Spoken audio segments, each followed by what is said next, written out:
Bonjour, Christian Dubois, votre coach financier.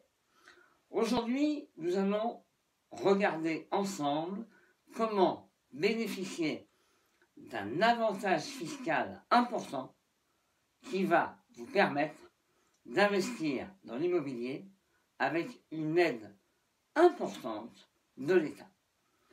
Vous l'aurez compris, nous allons regarder ensemble le fonctionnement de la loi Pinel, qui est la loi en vigueur jusqu'à la fin 2017. Alors comment ça fonctionne? Le mieux c'est que je vous fasse un exemple chiffré pour vous faire comprendre la mécanique financière et fiscale d'une opération de ce type. Prenons un exemple. Vous décidez d'investir, on va prendre des chiffres ronds, ça sera plus simple, 100 000 euros. Vous allez donc trouver un financement à cette hauteur-là, 100 000 euros. Votre apport personnel va donc se limiter à sa plus simple expression, 0. Comme vous avez eu un financement, eh bien vous allez avoir des mensualités. Si on prend un taux, soyons pessimistes, à 3% sur 25 ans, ça va vous faire environ 540 € de mensualité, assurance comprise. C'est un investissement pour mettre un locataire. Donc vous allez rentrer de l'argent qui sont les loyers. On va dire que votre loyer net dans votre poche, c'est-à-dire frais de gestion déduits, assurance qui vous permet de couvrir les impayés, déduits, tout déduit, 350 €. 540 moins 350, ça fait 190. On va rajouter à ça les charges diverses. Taxes foncières, charges de copropriété à la charge du propriétaire, etc. On va compter 70 €, 20% du loyer. On arrive donc à 260 € de participation mensuelle avant tout avantage fiscal.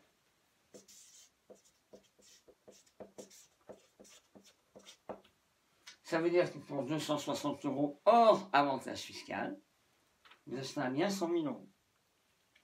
Voyons maintenant ce fameux avantage fiscal. La loi Pinel, elle dit que vous allez pouvoir déduire 18% de votre investissement. Donc, si vous avez investi 100 000 €, multiplié par 18%, vous allez donc économiser 18 000 € d'impôts. Donc, pas en une seule fois, sinon il n'y aurait aucun intérêt. En 9 ans, pour 18%, c'est en 9 ans. On peut choisir 6 ans d'obligation de location. Et là, on a 12% d'avantage fiscal, 12% de l'investissement. On peut choisir 9 ans, et là, on a 18% de l'investissement. On peut choisir 12 ans, et là, on peut aller jusqu'à 21% de l'investissement. Donc, pour mon exemple, on va prendre 9 ans, donc 18%. 18 000 divisé par 9 ans, ça fait 2 000 € d'impôts gagnés chaque année. 2 000 divisé par 12 mois, ça fait 167 € par mois. On a vu que on devait avoir une participation de 260 € moins 167 de gain d'impôt.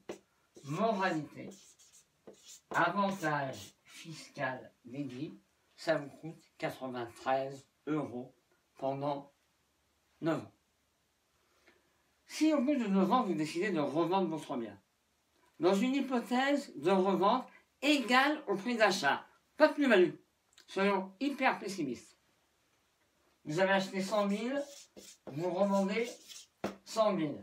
Comme vous avez fait après sur 25 ans, et que vous décidez de vendre au bout de 9 ans, vous devez encore de l'argent à la banque. Vous devez ce qu'on appelle le capital restant dû. Le capital restant dû sur 25 ans, quand on décide de l'arrêter au doublement, c'est environ 70% du capital emprunté. Vous avez emprunté 100 000, 70% de 100 000, vous devez à la banque 70 000. Si vous revendez 100 000, vous devez à la banque 70 000, il vous reste dans votre poche 30 000. Dans le pire des cas, parce que vous avez revendu le même prix que vous l'avez acheté. Maintenant, la bonne question à se poser, c'est combien j'ai sorti de ma poche et combien je récupère. Récupérer, on l'a vu. 30 000. Combien vous avez sorti? C'est assez simple. 93 € par mois, grâce à l'avantage fiscal, multiplié par 12 mois, multiplié par 9 ans. 10 044 €. En gros, on va arrondir 10 000 €. Vous avez mis 10 000 € dans la machine et vous récupérez, dans le pire des cas, 30 000 €. 3 fois la mise. Dans le pire des cas. Si maintenant vous revendez plus cher que vous avez vendu, eh bien sûr, vous allez payer un impôt sur la plus-value. On va prendre un exemple. Vous revendez votre bien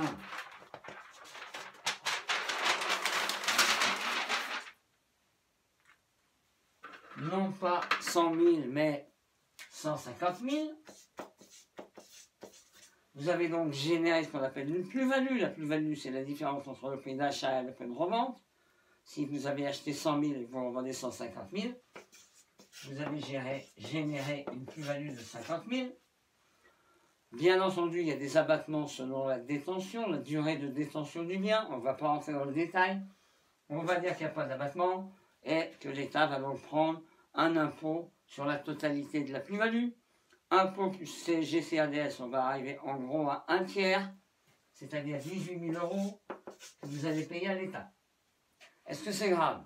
Pas du tout. De toute façon, c'est la loi, donc il faut bien les payer. Est-ce que c'est rentable? Eh bien, on va regarder. Vous avez revendu 150 000. Vous devez à la banque, comme tout à l'heure, 70% du capital emprunté. Vous avez emprunté 100 000. Vous devez donc 70 000. 150 000 moins 70 000, 80 000. Moins 18 000 que vous payez à l'État. Il vous reste dans votre poche 62 000 net d'impôt. Pourquoi net d'impôt? Vous venez de les payer ici, vous n'allez pas les payer 25 fois. Une fois, ça suffit. Encore une fois, la même question. Combien j'ai investi, combien ça me rapporte? Eh bien, ça vous rapporte 62 000. Combien j'ai investi? Comme tout à l'heure. 93 € par mois, multiplié par 12 mois, multiplié par 9 ans, 10 044. Et là, vous faites 6 fois la mise. Voilà l'intérêt de l'immobilier locatif et de bénéficier de la loi Pinel au niveau de la déduction fiscale.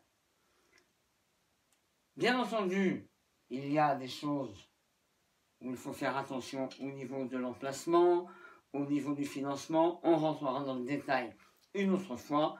En attendant, je vous ai mis dessous gratuitement la possibilité de télécharger les 17 lois du succès financier qui vont vraiment vous aider dans la gestion de vos finances personnelles.